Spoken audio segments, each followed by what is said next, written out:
What's up guys, my name is Alex and welcome to another Wynonna Earp video. Today I'm going to be talking about Wynonna Earp Season 3, Episode 9. Now just before we get into this, I did want to mention that I did a live reaction to this episode, so if you want to watch me react live to it, that is up on my Patreon, which is linked in the description below. Also, like all my review videos, if you haven't watched the episode first, I do recommend that because there's going to be a lot of spoilers in this video, so if you don't want to be spoiled, watch the episode first and then come back here. So this was, I don't know how I feel about this episode. I liked it, but I don't know, I'm still thinking about it, if that makes sense. It's still sort of just processing in my brain. I feel like there's a lot of hidden stuff in there that I need to pick up. On the surface level, it was interesting, obviously a bit repetitive. Wynonna was going on this sort of hallucination game kind of thing, Bolsha's game, which Bolsha was just putting her through essentially to wear her down, so he could get Peacemaker, and like I said, very repetitive, to the point where I was almost okay, come on, let's get somewhere with this. But I feel obviously that was the point. It was to wear Wynonna down, I guess, letting the audience feel that as well made it more convincing that she would give up Peacemaker. But I don't know. I find it, I don't know. I guess in one episode, I'm did he really, did she really give the Peacemaker up so easily?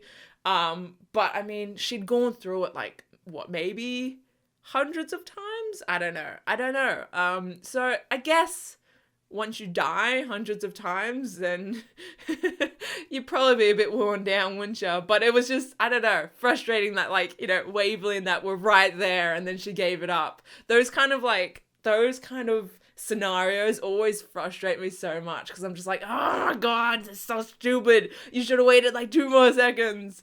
But yeah, so that's that. But yeah, I feel like there was a lot in those sort of repeats, that I feel like if I went back, I could probably pick up on some things, possibly. I don't know.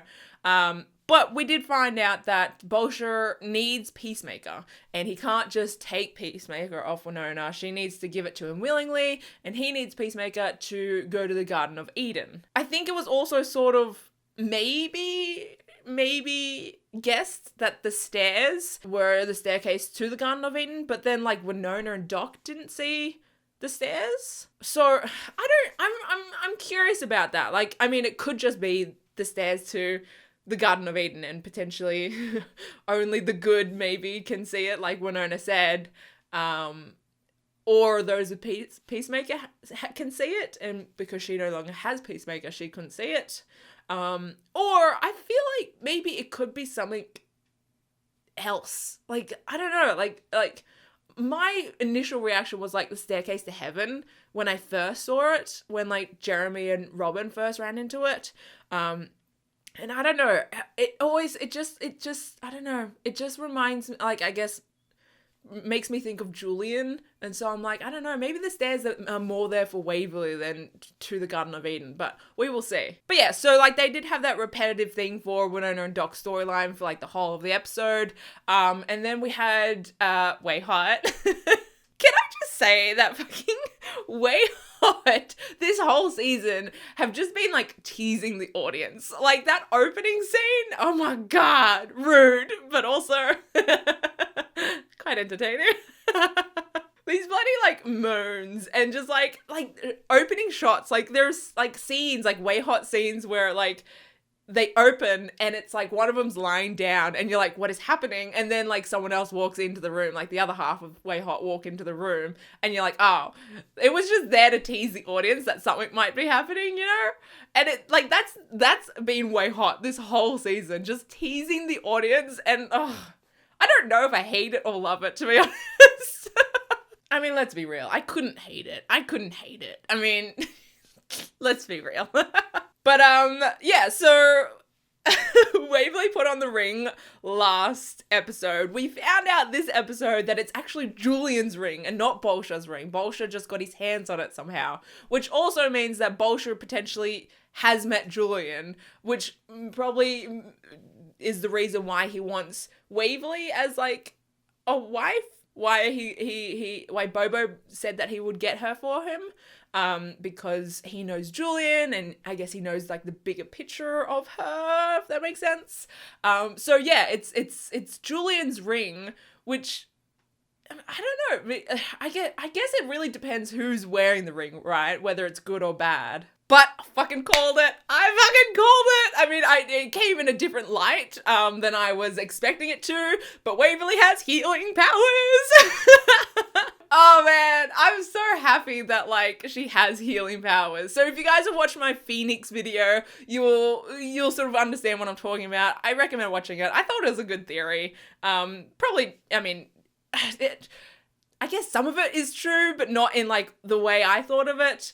I guess she could still be the angel of healing, right? But anyway, I mean, she can burn people's faces as well, so the angel of healing and burning.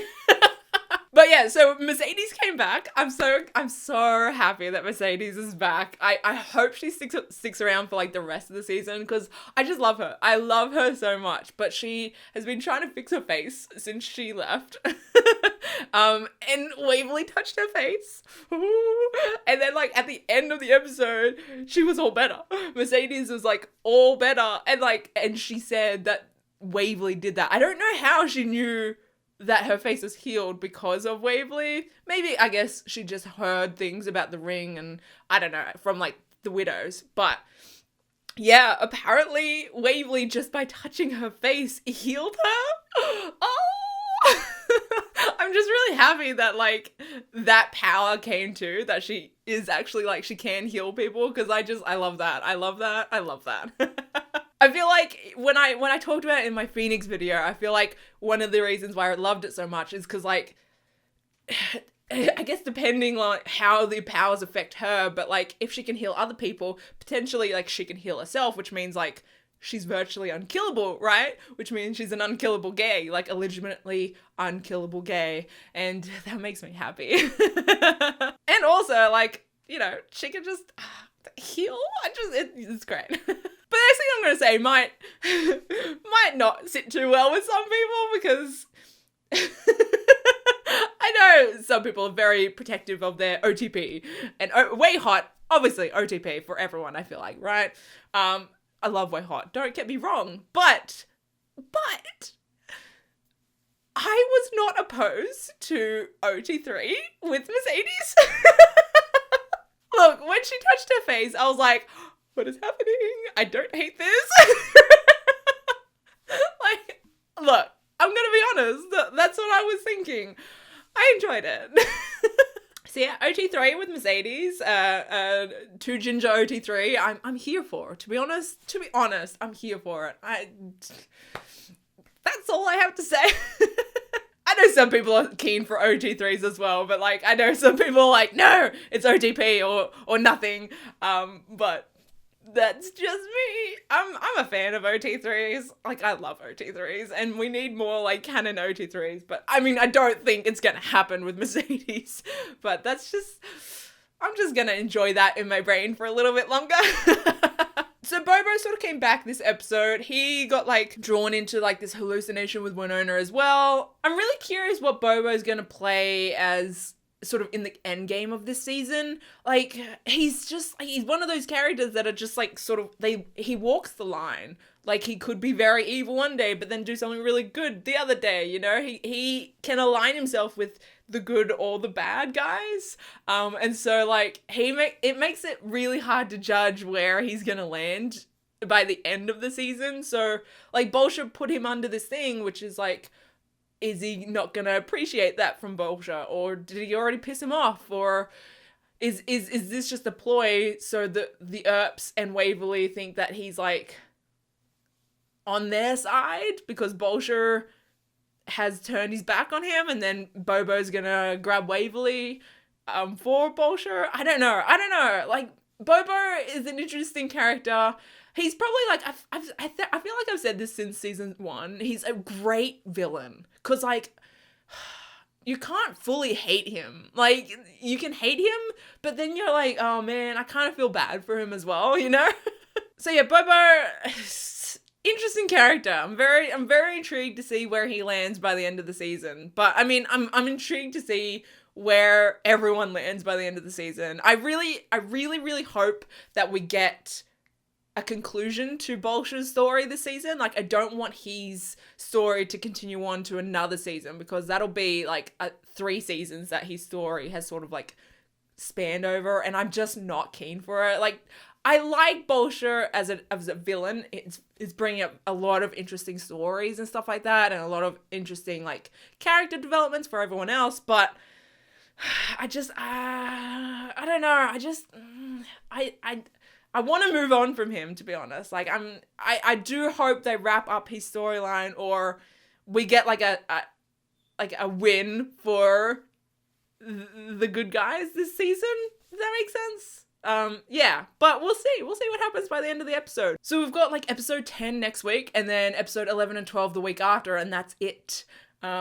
Wynonna Earp season 3 is coming to an end so quickly. We've got a couple weeks. That's it. And it came up way too quickly. But we've got season 4. At least, like, going into the finale of season 3, we know we've got a season 4, which is great. So I'm not as stressed. But yeah, I'm really excited to see where this season ends. But yeah, that's it from me. I hope you guys liked this video. If you did, hit that like button and subscribe if you're new. Also, if you guys want to check out Taco's Tasty shirt, I've got like t-shirts, jumpers and stuff like that in my merch store, which is linked in the description, and a whole bunch of other designs as well. But that's about it from me. I will see you guys in my next video. Okay, bye.